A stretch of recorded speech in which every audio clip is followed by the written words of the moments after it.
Olá pessoal, tudo bem? Eu me chamo Norma Constantino, sejam todos bem-vindos ao nosso curso e eu estou muito feliz em poder contribuir com vocês nessa travessia que é a caminhada para a aprovação do seu concurso público. Nesse bate-papo de hoje, nós vamos conversar um pouco sobre as disposições contidas na Lei 11.343, a chamada Lei de Drogas. É aquela que instituiu a Política Nacional... aquela que instituiu o Sistema Nacional de Políticas Públicas sobre Drogas, Lei 11.343 de 2006. Antes de adentrarmos realmente no conteúdo, eu queria traçar com vocês o roteiro da nossa conversa de hoje. Assim, antes de mais nada, minha apresentação, Norma Constantino, e eu fiz um e-mail para que vocês possam mandar perguntas, sugestões, críticas, para poder estreitar esse nosso contato. É pergunta para Norma, tudo minúsculo, @hotmail.com. Eu prometo que na primeira oportunidade que eu puder, eu respondo com o maior carinho. Vamos lá, ao roteiro. Cuidaremos inicialmente das disposições gerais sobre a Lei de Drogas. Em seguida, traçaremos os crimes em espécie trazidos na Lei de Drogas. Aqui talvez seja a parte mais sensível do nosso conteúdo de hoje. É a parte que o seu examinador mais gosta de cobrar nos certames e por isso a atenção máxima aqui é bastante importante. Após, trataremos das causas de aumento de pena trazidos pela legislação de drogas. Cuidaremos também da delação premiada e da fixação da pena base, pena de multa, das vedações impostas aos crimes da Lei de Drogas, também um conteúdo bastante importante para o seu concurso, o tratamento da inimputabilidade na Lei de Drogas e, finalmente, a parte processual trazida dentro da legislação 11.343. Combinado? Então, vamos lá, mãos à obra. Disposições gerais. De saída, é importante compreender que a própria Constituição Federal traz um regramento mais severo para alguns crimes nela traçados. Sabemos muito bem que, pelo princípio da reserva legal, não é possível que a Constituição estabeleça crimes, crie crimes e impute penas. Todavia, é possível que ela determine mandados constitucionais de criminalização. O que seria isso? Seria uma determinação ao legislador infraconstitucional para que ele obedeça um regramento mais severo trazido pela Constituição Federal em determinados crimes que merecem maior proteção do bem jurídico tutelado. É o caso da Lei de Drogas, que foi instituído com o regramento 11.343 de 2006, superando a lei antiga. Como que é percebido esse mandado constitucional de criminalização dentro do texto da Constituição Federal de 88? Ora, são inúmeras as ocorrências que a gente consegue perceber em que o Constituinte quis dar esse tratamento mais ostensivo, mais rigoroso e severo ao crime de tráfico de drogas. É exemplo disso o artigo 5º, inciso 43, no qual ele discrimina que o tráfico de drogas é insuscetível de fiança, de graça, de anistia. É também exemplo disso o artigo 5º, inciso 51, no qual o Constituinte determina também que o crime de tráfico de drogas é possível a extradição, é possível a extradição do brasileiro naturalizado em virtude da ocorrência de crime de tráfico de drogas cometido antes ou mesmo após a naturalização do indivíduo.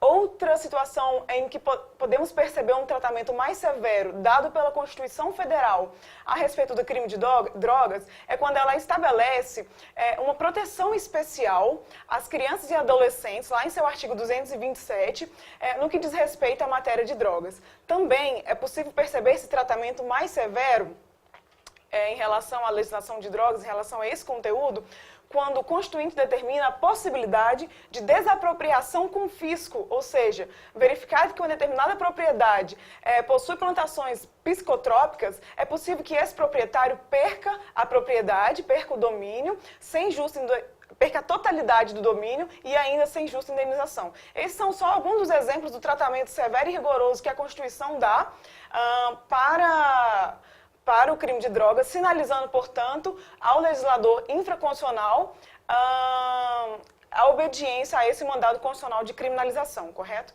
Pois bem, seguindo para o conceito da Lei de Drogas. O conceito de Lei de Drogas é trazido no artigo 1º, parágrafo único da Lei 11.343. O que ele diz? Acompanhe aí no seu material.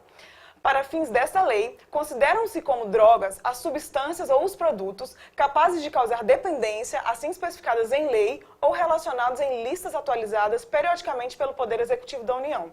Eu repito, artigo 1º, parágrafo único. Prestem bastante atenção em alguns termos que eu vou destacar agora.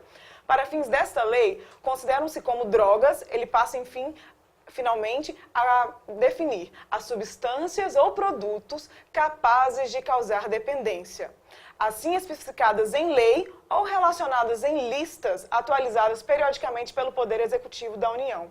O que podemos concluir deste conteúdo que acabamos de fazer a leitura? Primeiro, que as drogas são substâncias que causam dependência, são substâncias entorpecentes que causam dependência.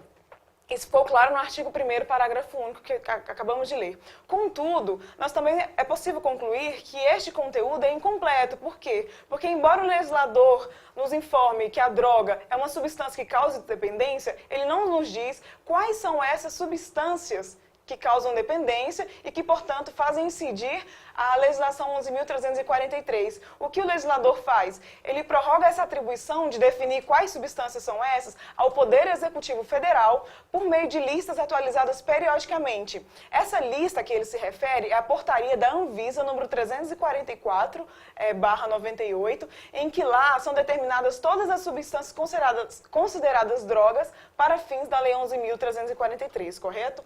Isso nos leva a concluir que esse conceito de droga trazido no artigo 1º, parágrafo único da Lei 11.343 é uma norma penal em branco, heterogênea. Por que norma penal em branco? Porque ela é incompleta. Por si só, ela não é plena de conteúdo, de aplicação e de entendimento. É necessária uma norma complementadora, e essa norma complementadora é heterogênea por quê? Porque tem status normativo diverso, afinal de contas não advém de uma lei, a norma complementadora, e sim de uma portaria, correto? E tem também fonte de produção diversa, porque ela não advém do legislador, e sim do Poder Executivo, correto? Então, por isso, ela é considerada uma norma penal em branco heterogênea. Ademais, é possível concluir também que esse rol trazido pela portaria da Anvisa é um rol taxativo, ou seja, é possível que existam substâncias entorpecentes que também causem dependência ao sujeito, que não estão inseridas nessa portaria, e que, neste caso, não sofrerá incidência da Lei 11.343. Significa dizer que somente aquelas substâncias que estão contidas no rol da portaria da Anvisa são verdadeiramente consideradas drogas para fins da Lei 11.343. Ainda além disso, é possível concluir que existe presunção absoluta de dependência daquelas drogas, daquelas substâncias trazidas nessa portaria, correto? Essas são as conclusões que podemos traçar a respeito do conceito legal de drogas. A própria legislação traz algumas ressalvas no que diz respeito à exploração da droga. Isso é possível perceber no artigo 2º da referida lei. O que diz o artigo 2º? Vamos acompanhar no material. Ficam proibidas em todo o território nacional as drogas, a exploração das drogas, ressalvada a hipótese de autorização legal ou regulamentar, bem como que estabelece a Convenção de Viena, nas Nações Unidas, sobre substâncias psicotrópicas de 1971, a respeito de plantas de uso estritamente ritualístico e religioso. Continua o parágrafo único. Pode a União autorizar o plantio, a cultura e a colheita dos vegetais referidos no caput desse artigo exclusivamente para fins medicinais ou científicos, em local e prazo predeterminados, mediante fiscalização. O que isso significa? Significa que é possível a exploração de substâncias tidas como drogas, desde que haja regulamentação ou autorização legal. Mas para qualquer utilidade? Não, não é para qualquer utilidade. O artigo 2º deixa claro que são para duas finalidades bastante específicas. Primeiro, para a finalidade ritualística e religiosa, desde que haja regulamentação ou autorização legal para tanto, e também para finalidade medicinal científica, desde que igualmente haja autorização legal ou regulamentar para tanto, haja ainda fiscalização constante, a autorização deve advir da União e ainda deve ser informado o prazo e o local pré-determinado em que essas drogas para fins científicos e medicinais serão exploradas, correto? Então, o que é importante a gente compreender? Quando nós formos estudar os crimes em espécie da lei de drogas, nós perceberemos que sempre haverá um elemento normativo no tipo, em que ele indica que ressalvadas as hipóteses de autorização em que as drogas são autorizadas a sua exploração, consideram os crimes as condutas tarará, tarará, tarará, que veremos em seguida. O que eu quero dizer com isso? Quero dizer que, se houver autorização legal ou regulamentar para a exploração de droga, não há que se falar em crime, não há que se falar em incidência da Lei 11.343. Evidentemente, só aplicaremos a Lei 11.343 quando, de fato, essa conduta narrada nos tipos penais em espécie da Lei 11.343 configurar algum desrespeito à lei ou alguma regulamentação, correto? Importante também compreender. os crimes de drogas, todos os crimes de drogas trazidos na Lei 11.343 são perquiridos por meio de ação penal pública incondicionada. Pode gravar essa informação. Por quê? Porque ela se aplica a todos os crimes da Lei de Drogas. Não existe exceção. Todos os crimes da Lei de Drogas são investigados mediante ação penal pública, investigados e processados mediante ação penal pública incondicionada, certo? A autoridade policial pode agir de ofício. E, para a instauração da ação penal, não é necessário qualquer impulso por parte da vítima ou de seus representantes. Bem jurídico tutelado. De um modo geral, o bem jurídico tutelado pela Lei 11.343 é a saúde pública. Nós perceberemos lá na frente que existe um crime em espécie que ele não se preocupa em especial e especificamente com a saúde pública em si, mas com a paz pública, mas de modo genérico e reflexo, todos os crimes da Lei de Drogas se preocupam e tutelam a saúde pública, ok? E como eu bem disse, quando tratava do mandado constitucional de criminalização, existe a possibilidade de desapropriação com fisco, que é como eu falei para vocês. O proprietário que for surpreendido com plantações de psicotrópicos em sua propriedade estará sujeito à desapropriação com fisco da totalidade da propriedade e sem direito à indenização. Correto? Essas são as disposições gerais iniciais aplicadas à Lei de Drogas. E agora passaremos para o segundo momento do nosso bate-papo, que diz respeito aos crimes em espécie. Essa parte aqui, pessoal, eu peço para vocês nem pisquem. É certeza que vai cair no seu certame. É certeza que o examinador vai cobrar uma questão de crimes em espécie, em especial os crimes de porte de droga para consumo pessoal, que é esse do artigo 28. Pode colocar coração, pode colocar estrelinha, porque ele vai cair na sua prova. De modo direto ou indireto, ele vai estar lá. Certo? É uma grande aposta, né? Eu não sou vidente, mas eu tenho certeza que é uma possibilidade muito grande de que você encontre esse tipo na sua prova. Vamos a ele, então? Vamos lá. Vocês vão perceber, antes disso, que o artigo 28 e o artigo 33, que é aquele que trata do tráfico de drogas, o artigo 28 trata do porte de drogas para consumo pessoal. O artigo 33, ele trata sobre o tráfico de drogas. São os dois crimes da Lei de Drogas mais importantes para fins de concurso público. São os mais explorados pelos examinadores. Com eles, nós vamos esmiuçar detalhadamente tudo aquilo que pode ser abordado no seu concurso, correto? Então, vamos lá. Primeiro, ao artigo 28, que diz respeito ao crime de porte de droga para consumo pessoal. Acompanhe no seu material o caput do artigo 28, que narra as condutas consideradas crimes para esse fim. Artigo 28. Quem adquirir, guardar, tiver em depósito, transportar ou trouxer consigo para consumo pessoal. Destaquem essa expressão. Para consumo pessoal, drogas sem autorização ou em desacordo com determinação legal ou regulamentar, será submetida às seguintes penas. Notem aqui três informações importantes. Primeiro, as condutas que são consideradas crimes. Quais são? Adquirir, guardar, ter em depósito, transportar ou trazer consigo. Detalhe importante, para consumo pessoal. Essas condutas precisam ser praticadas para a finalidade específica do consumo pessoal do agente, correto? Se não for essa a finalidade específica, não se enquadra no artigo 28. Provavelmente será o artigo 33, que diz respeito ao crime de tráfico de drogas. Notem que aqui nós já conseguimos perceber o que vem a ser essa ressalva que tratamos inicialmente lá no artigo 2º da Lei de Drogas. Por quê? Logo no artigo 28, vocês conseguem perceber que quem adquire, guarda, ter em depósito, transportar ou trazer consigo para consumo pessoal drogas, o quê? Sem autorização ou em desacordo com determinação legal. Quer dizer o quê? Quem fizer praticar essas condutas com autorização ou em acordo, consonância com determinação legal ou regulamentar, está ok, não comete o crime do artigo 28. Perceberam esse elemento normativo? É isso que nós abordamos aqui no artigo 2º quanto à ressalva. Pois bem, artigo 28, vamos lá.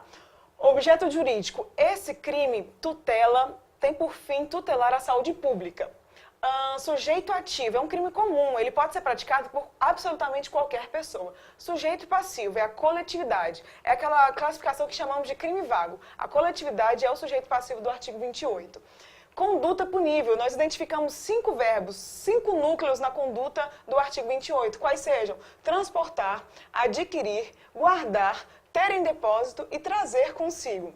Quais conclusões podemos trazer da leitura desse artigo 28? Caput. Primeiro, se trata de tipo misto alternativo. O que seria isso? Tipo misto alternativo é aquela classificação que indica que Se o agente, dentro do mesmo contexto fático, importante asseverar isso, dentro do mesmo contexto fático, ele praticar duas ou mais condutas narradas nesse artigo 28, ele incorrerá em crime único e não em concurso de crimes. Quer dizer o quê? Se o sujeito adquirir e logo em seguida guardar para consumir em casa, por exemplo, aquela droga que ele acabou de adquirir, ele não vai responder por 2 crimes de porte para consumo pessoal, porque adquiriu e guardou. Não, pelo contrário. Considerando que toda a conduta se deu dentro do mesmo contexto fático, ele responderá por crime único. Além disso, qual é a outra conclusão que podemos extrair da leitura do artigo 28? É que este crime se trata de crime de perigo abstrato. O que é isso? Isso é uma classificação decorrente do resultado da conduta, resultado normativo, que pode se classificar em crime de perigo e crime de dano. Aqui no caso do artigo 28, estamos diante de um crime de perigo, e esse perigo é perigo abstrato e não concreto. Por quê? Porque o legislador, para fins da lei de drogas, ele entendeu que o artigo 28, por si só, a exposição ao perigo, a exposição do bem jurídico ao perigo é absolutamente presumida pelo legislador. Ou seja, o Ministério Público basta demonstrar em sua denúncia que houve a conduta narrada no artigo 28. Ponto. Havendo a conduta narrada no artigo 28, presume-se de forma absoluta que houve exposição a perigo do bem jurídico tutelado. Qual é o bem jurídico tutelado, pessoal? A saúde pública. Correto? Pois bem, elemento subjetivo desse tipo. Elemento subjetivo desse tipo é o dolo, vontade e consciência de adquirir, guardar, ter em depósito, transportar ou trazer consigo droga para consumo pessoal. É o dolo. Não existe modalidade culposa do crime de porte de droga para consumo pessoal. Não existe, simplesmente. Correto? Só existe a modalidade dolosa. E agora, existe elemento subjetivo específico? O que é esse elemento subjetivo específico? É a especial finalidade de agir daquele determinado tipo penal. Existe? No caso do 28, existe sim. Por quê? Porque, como eu já adiantei para vocês, as condutas trazidas no caput do artigo 28, elas precisam ser praticadas para a específica finalidade de consumo pessoal do agente. Se por acaso aquele sujeito adquiriu ou guardou droga para em seguida comercializar, exportar ou qualquer outra conduta diferente dessa do consumo pessoal, ele provavelmente incorrerá nas penas e consequências do artigo 33, tráfico de drogas. Agora, se ele fez essas condutas, praticou essas condutas com vontade e consciência para a finalidade de consumo pessoal, ele incorrerá nas consequências do artigo 28 da Lei de Drogas. Agora, uma pergunta. Como que nós conseguimos identificar que aquela droga apreendida é para consumo pessoal e não para a traficância? Quais são os critérios que utilizamos para perceber que a droga apreendida é para o consumo do agente e não para a prática de tráfico de drogas, que é um crime muito mais severo, com penas muito mais rigorosas? Bom, existem 2 critérios. O primeiro é o sistema da quantificação legal. É quando a própria lei, a própria norma, traz aquilo que ela define como quantidade para o consumo pessoal. Não é o caso do Brasil. A lei de drogas, ela não traz a quantidade que ela considera específica para que sirva ao consumo pessoal do agente. Não traz essa situação. Qual que é o critério adotado no Brasil, na nossa legislação? É o critério do caso concreto. É o reconhecimento da autoridade policial e, em seguida, da autoridade judiciária. De que modo? Como que inicialmente a autoridade policial, o delegado de polícia e à frente, o juiz vai conseguir definir que aquela droga apreendida com o sujeito era para consumo pessoal. Ele se valerá desses seguintes critérios. Se valerá da natureza da droga, quantidade da droga apreendida, local, condições da ação, circunstâncias pessoais do agente, circunstâncias sociais do agente, conduta e antecedentes criminais, correto? Isso aqui é bastante importante, o pessoal costuma cobrar bastante nos nossos certames, né? Então, para a percepção de que aquela droga se refere ao consumo pessoal, a autoridade policial e, em seguida, na fase processual, a autoridade judiciária, o juiz, para identificar que se trata para consumo pessoal, ele se valerá dos seguintes requisitos. Ele observará a natureza da droga, a quantidade da droga apreendida, o local, as condições da ação, as circunstâncias pessoais, as circunstâncias sociais e, finalmente, a conduta e os antecedentes criminais do sujeito, ok? Em continuidade, quais são as sanções previstas para o crime de porte de drogas para consumo pessoal? Bom, o artigo 28, ele traça 3 sanções previstas para essa conduta. Quais sejam? advertência, prestação de serviços à comunidade e medida educativa em cursos ou programas educativos. Vamos esmiuçar uma por uma aqui para vocês compreenderem.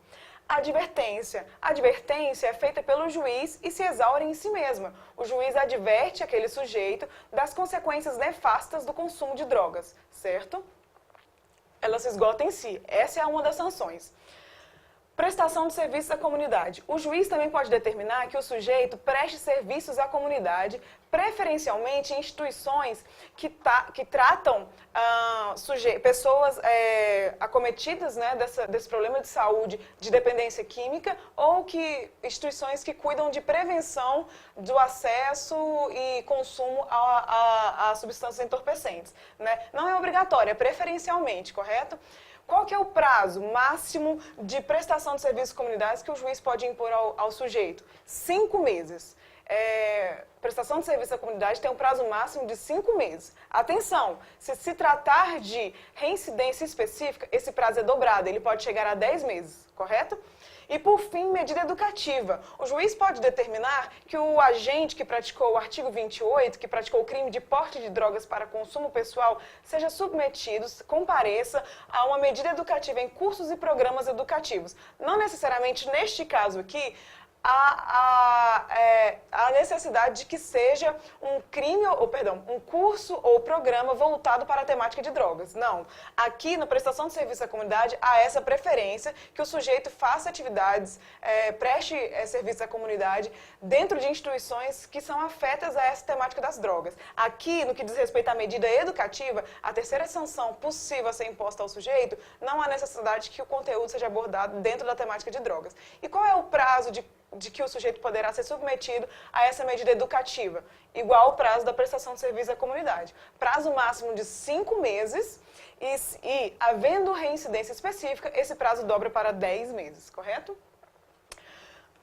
Uma informação importante sobre as sanções. Artigo 27. O que isso significa? O artigo 27 ele dispõe que essas sanções de advertência, prestação de serviço à comunidade e medida educativa poderão ser aplicadas isolada ou cumulativamente a critério do juiz, e claro, ele vai avaliar isso de acordo com a conduta, com a natureza, quantidade, todas as circunstâncias que envolveram o crime, certo? E podem ser substituídos a qualquer tempo, ouvido, evidentemente, o Ministério Público e a defesa do condenado, no caso.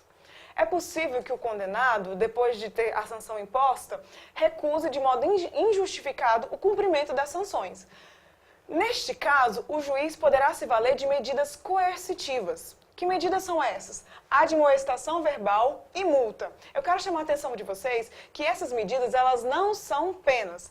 Nem a admoestação verbal é pena, não é sanção, não é pena, e muito menos a multa é sanção, é pena. A natureza jurídica dessas medidas é de medida coercitiva. As sanções previstas para o crime de porte de droga para consumo pessoal são essas aqui: advertência, prestação de serviço à comunidade e medida educativa, correto? Agora tem um detalhe importante, pessoal. Essas medidas coercitivas de admoestação e multa, a lei de drogas determina que o juiz as aplique de modo sucessivo. O que isso significa? Significa que o juiz, primeiro, deverá aplicar a admoestação verbal. Se ela, por sua vez, for insuficiente ou ineficaz, o sujeito continuar recusando injustificadamente ao cumprimento da sanção imposta pela prática do artigo 28, o juiz se verá obrigado a aplicar a multa, a medida coercitiva de multa. E agora eu vos pergunto, como que é calculada essa multa? Deixa comigo, eu respondo, vamos lá. Multa. Primeiro o juiz vai identificar a quantidade de dias multas que ele vai estabelecer para aquele sujeito. A lei de drogas, ela traz um parâmetro mínimo e máximo da quantificação de dias multas que serão empregados para aquele sujeito em determinado crime do artigo 28. O mínimo 40 dias multa, o máximo 100 dias multa, ok? Feito isso, o juiz fixou a quantidade de dias multa imposta ao agente, o juiz vai começar a quantificar o valor de cada dia multa. Existe parâmetro? Existe sim. Parâmetro mínimo, 1/30 do salário mínimo por dia multa. Parâmetro máximo, 3 vezes o salário mínimo por dia multa. Qual que é a destinação da medida coercitiva de multa? É o Fundo Nacional Antidrogas, ok? Só um detalhe, pessoal. Quando o juiz estiver quantificando a quantidade de dias multa para a medida coercitiva, ele se valerá da reprovabilidade da conduta, certo? E quando ele estiver quantificando o valor do dia multa, dentre os parâmetros de 1/30 do salário mínimo por dia multa e 3 vezes o salário mínimo por dia multa, ele se valerá da condição financeira do agente, correto? Não adianta o juiz colocar uma pena de 3 vezes o salário mínimo por dia multa se o sujeito não conseguir, evidentemente, suprir essa multa. Será inócua, né? Será infértil essa medida coercitiva. Existe um prazo especial de prescrição para o crime do artigo 28, o crime de porte de droga para consumo pessoal. Que prazo é esse, pessoal? É 2 anos. O crime do artigo 28 da Lei de Drogas, ele prescreve em 2 anos, é um prazo especial. Ele não obedece àqueles prazos tidos no Código Penal em seu artigo 109. Contudo, os prazos de interrupção traçados ali pelo Código Penal no artigo 107 e seguintes, eles são sim observados pela legislação de drogas. Essa informação é bastante importante. O prazo de prescrição da lei de drogas, perdão, não é da lei de drogas, do crime do artigo 28, que é o crime de porte para consumo pessoal, obedece o prazo especial de 2 anos, correto? Figura equiparada. O artigo 28, parágrafo 1º, ele traz uma figura equiparada ao crime de porte de droga para consumo pessoal. Acompanhe no seu material a leitura desse artigo 28, parágrafo 1º. Diz o seguinte: as mesmas medidas submete-se quem, para seu consumo pessoal, semeia, cultiva ou colhe plantas destinadas à preparação de pequena quantidade de substâncias ou produto capaz de causar dependência física ou psíquica. Vamos ler de novo? Artigo 28, parágrafo 1º. As mesmas medidas do artigo 28 caput, ou seja, quais são as medidas, pessoal? Advertência, prestação de serviço à comunidade e medida educativa. Submete-se quem, para seu consumo pessoal, semear, joga sementes no solo, cultiva, cuida para que aquilo floresça e, em seguida, colhe a matéria-prima, colhe as plantas, destinadas à preparação de pequena quantidade de substância ou produto capaz de causar dependência física ou psíquica. Quem pratica essa conduta estará sujeito também às sanções trazidas no artigo 28, de advertência, prestação de serviço à comunidade e medida educativa. O que eu preciso chamar a atenção de vocês aqui nessa figura equiparada? Primeiro, pequena quantidade. É necessário que o sujeito produza pequena quantidade, que ele semeie, cultive e colha pequena quantidade. Por outro lado, se não for considerado pequena quantidade, ele incorrerá no crime do artigo 33, que é o crime de tráfico de drogas, e como eu já adiantei, existe uma punição muito, mas muito mais severa do que do artigo 28. Né? Além disso, é preciso que essa pequena quantidade produzida pelo agente tem a finalidade específica de seu consumo pessoal, correto? Se por acaso ele cultiva, planta, semeia para finalidade diversa do seu consumo pessoal, ele não poderá ser enquadrado no artigo 28, parágrafo 1º da Lei de Drogas, certo? Observações muito importantes. Aqui são questões que sempre caem nas provas, são questões que sempre são abordadas no que diz respeito ao artigo 28. O artigo 28 é crime? Por que é feita essa questão? Porque, como vocês podem perceber, não há previsão de prisão para quem pratica o artigo 28, caput, e para quem pratica a figura equiparada, artigo 28, parágrafo 1º. Não há previsão de prisão nesses casos. Então, começaram a ventilar a ideia de que o artigo 28 não traria um crime, né? Haveria descriminalização. Já ficou sedimentado nos tribunais superiores que o artigo 28 é crime sim. Portar droga para consumo pessoal é crime e inclusive gera reincidência, ok? É possível prisão para quem incide na conduta do artigo 28 ou mesmo na figura equiparada traçada ali no parágrafo 1º? Não, jamais. Em hipótese alguma, será possível prisão, mesmo em flagrante, do sujeito que é surpreendido portando drogas para o consumo pessoal. Considerando que não é possível a prisão, nem mesmo em flagrante desse sujeito, é possível falar em habeas corpus? Não. Por óbvio, não. Por quê? Porque inexiste ameaça ou mesmo efetiva lesão à liberdade do sujeito. Afinal de contas, pelo crime do artigo 28 e pela figura equiparada, ele nunca, eu disse nunca, poderá ir à prisão, certo? Princípio da especialidade. Pessoal que faz concursos para as carreiras militares. É bastante importante essa especialidade aqui. Por quê? Porque o artigo 290 do Código Penal Militar, ele prevê uma conduta específica, especial, para quem porta droga para consumo pessoal dentro das dependências militares. Vamos a ele? Artigo 290 do CPM. Vamos lá. Receber, preparar, produzir, vender, fornecer, ainda que gratuitamente, ter em depósito, transportar, trazer consigo, ainda que para uso próprio, guardar, ministrar ou entregar de qualquer forma a consumo substância entorpecente ou que determine dependência física ou psíquica em lugar sujeito à administração militar. Ou seja, o militar que, dentro das dependências militares, pratica qualquer uma dessas condutas traçadas no artigo 290 do CPM, embora coincida em parte com o artigo 28 da Lei de Drogas, ele não estará sujeito à Lei de Drogas. Ele estará sujeito ao quê? Ao seu regramento próprio, traçado ali no Código Penal Militar, entendeu? Que, inclusive, é bem mais severo, porque para essa conduta prevê reclusão de até 5 anos, ok? Então, pelo princípio da especialidade, afasta a lei de drogas, no caso de militares, e aplica, evidentemente, o Código Penal Militar na figura do artigo 290. Princípio da insignificância. É possível aplicar o princípio da insignificância no artigo 28 da Lei de Drogas? Há controvérsias. Segundo o STJ, não é possível aplicar o princípio da insignificância no crime de porte de drogas para consumo pessoal. Por quê? Porque, segundo o Superior Tribunal de Justiça, a aplicação desse princípio implicaria, em grande parte, em alguma medida, o próprio esvaziamento do tipo penal. Afinal de contas, ele já é um tipo que chamam de ínfimo potencial ofensivo. Ele é menor do que o menor potencial ofensivo, certo? Então, se por acaso fosse aplicado o princípio da insignificância ao artigo 28 da Lei de Drogas, era possível que ele aí sim esvaziasse de sentido e de aplicação. Por outro lado, em situações isoladas, o Supremo Tribunal Federal tem admitido, eu reforço, em situações isoladas, a possibilidade de aplicação do princípio da insignificância ao artigo 28 da Lei de Drogas. Atenção!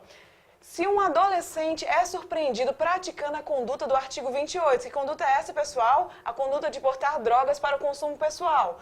Como? Transportando, adquirindo, guardando, tendo em depósito ou trazendo consigo droga para o seu consumo pessoal. Enfim, se esse adolescente for surpreendido praticando essas condutas, ele poderá ser privado de sua liberdade? Evidentemente que não, porque se um adulto não pode ser privado de sua liberdade pela prática do artigo 28, ao menor também não poderá ser imposta medidas que lhe privem a liberdade, a exemplo da internação ou da medida de semi-liberdade. Por fim, eu pergunto a vocês, o crime de porte de drogas é crime hediondo? Não, também não é crime hediondo. Por quê? Porque não está na Lei 8.072 de 90. E é crime equiparado a hediondo? Vamos lembrar que são questões diferentes. Ser crime hediondo é uma coisa, ser para fins de conceito e determinação, e principalmente para o nosso caso, para fins de prova, é diferente. Se o examinador fala de crime hediondo é uma questão, se ele fala é crime equiparado a hediondo é outra questão, certo? Com o passar dos crimes em espécie, nós vamos detalhar isso com mais cuidado, vocês vão perceber a diferença. O crime de porte de drogas para o consumo pessoal, ele não é crime equiparado a hediondo, e tampouco crime hediondo. Ok? Então, ele não tem as vedações que lhe são impostas para os crimes que são tratados como equiparados a hediondo. Por fim, eu quero fazer só uma observação aqui importante, que às vezes é possível, de repente, por surpresa, cair na sua prova. A doutrina fala que o consumo em si, o consumo da droga, o consumo pessoal da droga em si, não é crime. Você pode notar que o artigo 28, ele esmiuça como conduta típica os seguintes verbos: transportar, adquirir, guardar, ter em depósito e trazer consigo. Você pode observar que ele não fala em consumir droga. Por quê? Porque o direito não pune a autolesão. Então, o fato de consumir incontinente, imediatamente, não há crime no consumo. Contudo, o que a doutrina fala e também a jurisprudência, que o sujeito que está consumindo a droga, por óbvio, ele, antes de consumir, praticou uma dessas condutas aqui. Então, o fato de consumir não é droga, mas para ele consumir, ele precisou antes adquirir, guardar, ter em depósito, trazer consigo ou transportar. E isso sim é crime. E isso sim implica nas sanções do artigo 28, que nós trouxemos aqui, a advertência, prestação de serviço à comunidade e medida educativa. Encerramos aqui o tratamento sobre o crime de porte de drogas para consumo pessoal. Voltamos em seguida com o tratamento dado ao tráfico de drogas, artigo 33 da Lei de Drogas.